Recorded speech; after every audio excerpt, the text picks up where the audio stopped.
दोस्तों, कैसे हैं आप सभी। मैं बिहार की बेटी, झारखंड की बहू सीमा आप सबों का मम्मास ब्लॉग में बहुत बहुत स्वागत करती हूं। दोस्तों, अगहन महीने की एकादशी के शुक्ल पक्ष में आने वाली एकादशी को उत्पन्ना एकादशी कहते हैं। कहा जाता है कि इस दिन भगवान विष्णु और माँ लक्ष्मी की पूजा विशेष फलदायी होती है। जो लोग इस दिन व्रत रखते हैं उन्हें कथा सुनना अति पुण्यदायी माना जाता है और इसका कई यज्ञों के बराबर फल मिलता है। तो उत्पन्ना एकादशी 2024 में कितने तारीख को है ये जानते हैं। सबसे पहले मान्यता है कि इस व्रत के प्रताप सहस्त्र गोदानों के पुण्य का फल प्राप्त होता है। मार्गशीर्ष माह के शुक्ल पक्ष की एकादशी 26 नवंबर 2024 को प्रातः 1:01 पर शुरू होगी और अगले दिन 27 नवंबर 2024 को प्रातः 3:47 पर समाप्त होगी। ऐसे में उदया तिथि के अनुसार एकादशी उत्पन्ना एकादशी 26 नवंबर को ही मनाया जाएगा। उत्पन्ना एकादशी का पारण 27 नवंबर को किया जाएगा। उत्पन्ना एकादशी का पूजा का समय है 26 नवंबर सुबह 11:47 से दोपहर 12:29 तक।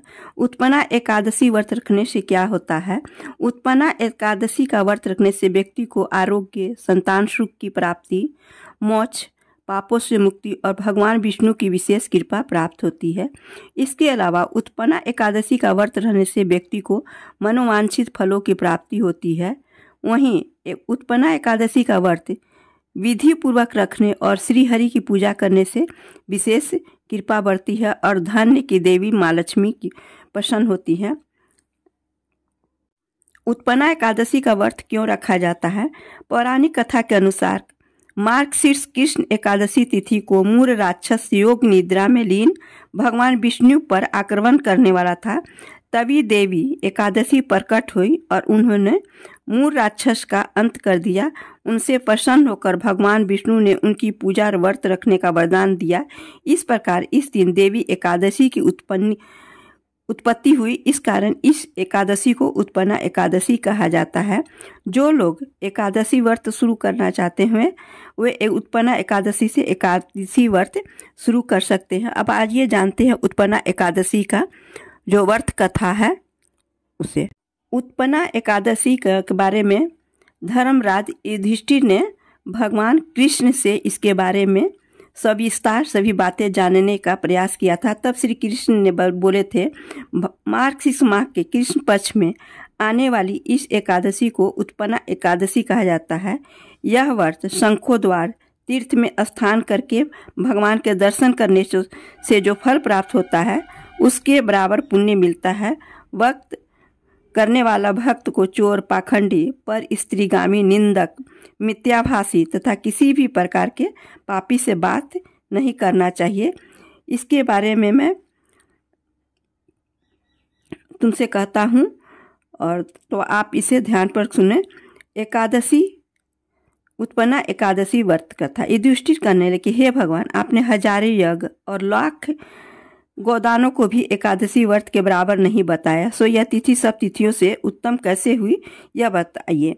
भगवान कहने लगे, हे युधिष्ठिर, सत्य युग में मूर नाम का दैत्य उत्पन्न हुआ। वह बड़ा बलवान और भयानक था। उस प्रचंड दैत्य ने इंद्र, आदित्य, वसु, आयु, अग्नि आदि सभी देवताओं को पराजित कर भगा दिया। तब इंद्र सहित सभी देवताओं ने भयभीत होकर भगवान शिव से सारा वृत्तांत कहा और बोले, हे कैलाशपति, मूर दैत्य से भयभीत होकर सब देवता मृत्यु लोक में फिर रहे हैं।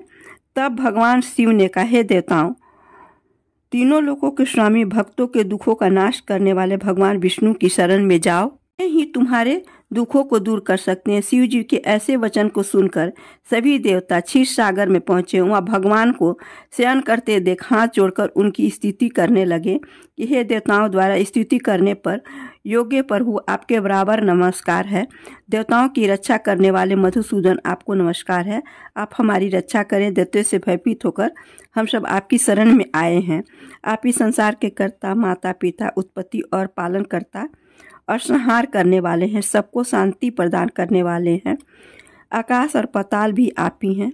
सबके पितामह ब्रह्मा, सूर्य, चंद्र, अग्नि, सामग्री, होम, आहुति, मंत्र, तंत्र, जप, यजमान, यज्ञ, क्रम, कर्ता, भोक्ता भी आप ही हैं। आप सर्वव्यापी हैं। आपके सिवा तीनों लोक में चर तथा अचर कुछ भी नहीं है। हे भगवान, दैत्यों ने हमको जीत कर स्वर्ग से भ्रष्ट कर दिया है और हम सब देवता इधर उधर भागे भागे फिर रहे हैं। आप उन दैत्यों से हम सबकी रक्षा करें। इंद्र के ऐसे वचन सुनकर भगवान विष्णु कहने लगे कि हे इंद्र, ऐसे मायावी दैत्य कौन है जिसने सब देवताओं को जीत लिया है? उसका नाम क्या है? उसमें कितना बल है और उसके आश्रय में है तथा उसका स्थान कहाँ है? यह सुन सब मुझसे कहो। भगवान कैसे वचन सुनकर इंद्र बोले, भगवान, प्राचीन समय में एक नाड़ी जंग नामक राक्षस था। उसके महापराक्रमी और लोक विख्यात मूर नामक एक पुत्र हुआ। उसकी चंद्रावती नाम की नगरी है। उसी ने सब देवताओं को स्वर्ग से निकालकर वहां अपना अधिकार जमा लिया। उसने इंद्र, अग्नि, वरुण, यम, वायु, यश, चंद्रमा, नृत्य आदि सबके स्थान पर अपना अधिकार कर लिया है।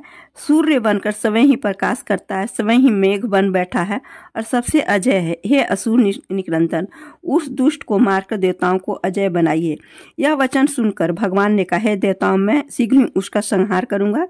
तुम चंद्रावती नगर जाओ। इस प्रकार कहकर भगवान सहित सभी देवताओं ने चंद्रावती नगर की ओर प्रस्थान किया। उस समय जब दैत्य मूर सेना सहित युद्ध भूमि में गरज जाता है, उसकी भयानक गर्जना सुनकर सभी देवता भय के मारे चारों दिशाओं में भागने लगे। जब समय भगवान रणभूमि में आए तो दैत्य उन पर भी अस्त्र शस्त्र आयुध लेकर दौड़े। भगवान ने उन्हें सर्प के समान अपने बाणों से बिंध डाला। बहुत से दैत्य मारे गए, केवल मूर बचा रहा। वह अविचल भाव से भगवान के साथ युद्ध करता रहा। भगवान जो भी तीक्ष्ण भाग चलाते वह उसके लिए पुष्प सिद्ध होता। उसका शरीर छिन्न भिन्न हो गया, किंतु वह लगातार युद्ध करता रहा। दोनों के बीच मल युद्ध भी यह 10,000 वर्षों तक उनका युद्ध चलता रहा, किंतु मूर नहीं माना। थक कर भगवान बद्रिका आश्रम चले गए। वहाँ हेमवती नामक सुंदर गुफा थी। उसमें विश्राम करने के लिए भगवान उसके अंदर प्रवेश कर गए। यह गुफा 12 योजन लंबी थी और उसका एक ही द्वार था। भगवान विष्णु वहाँ योग निद्रा की गोद में सो गए। मूर भी पीछे पीछे आ गया और भगवान को सोया देखकर मारने को दौड़ा। तभी भगवान के शरीर से उज्जवल कांति में रूप वाली देवी प्रकट हुई। देवी ने राक्षस मूर को ललकारा, युद्ध किया और उसे तत्काल मौत के घाट उतार दिया। श्री हरि जब योग निद्रा की गोद से उठे तो सब बातों को जानकर उस देवी से कहा कि आपका जन्म एकादशी के दिन हुआ है, अतः आप उत्पन्ना एकादशी के नाम से पूजित होगी। आपके भक्त वो ही होंगे जो मेरे भक्त होंगे। इस प्रकार मार्गशीर्ष माह के कृष्ण पक्ष की एकादशी उत्पन्ना एकादशी कहलाती है। इस दिन भगवान जी की पूजा और उपवास रखने से साधक के सभी दुखों का नाश होता है। इस प्रकार उत्पन्ना एकादशी का व्रत भगवान विष्णु को समर्पित है। यह व्रत मार्गशीर्ष यानी अगहन महीने के कृष्ण पक्ष की एकादशी को रखा जाता है। इस व्रत को करने से घर में सुख शांति बनी रहती है। इस व्रत को करने से पिछले जन्म के पापों का नाश होता है और मुक्ति मिलती है। मान्यता है कि जो लोग उत्पन्ना एकादशी का व्रत पूरे विधि विधान से करते हैं उन्हें सभी तीर्थों का फल प्राप्त होता है। दोस्तों, मेरी यह जानकारी और उत्पन्ना एकादशी के बारे में सभी जानकारियाँ, व्रत कथा कैसी लगी, प्लीज़ कमेंट करके अवश्य बताइएगा। और लास्ट में आप लोगों से विनती है कि प्लीज़ लाइक, शेयर और सब्सक्राइब अवश्य कीजिएगा।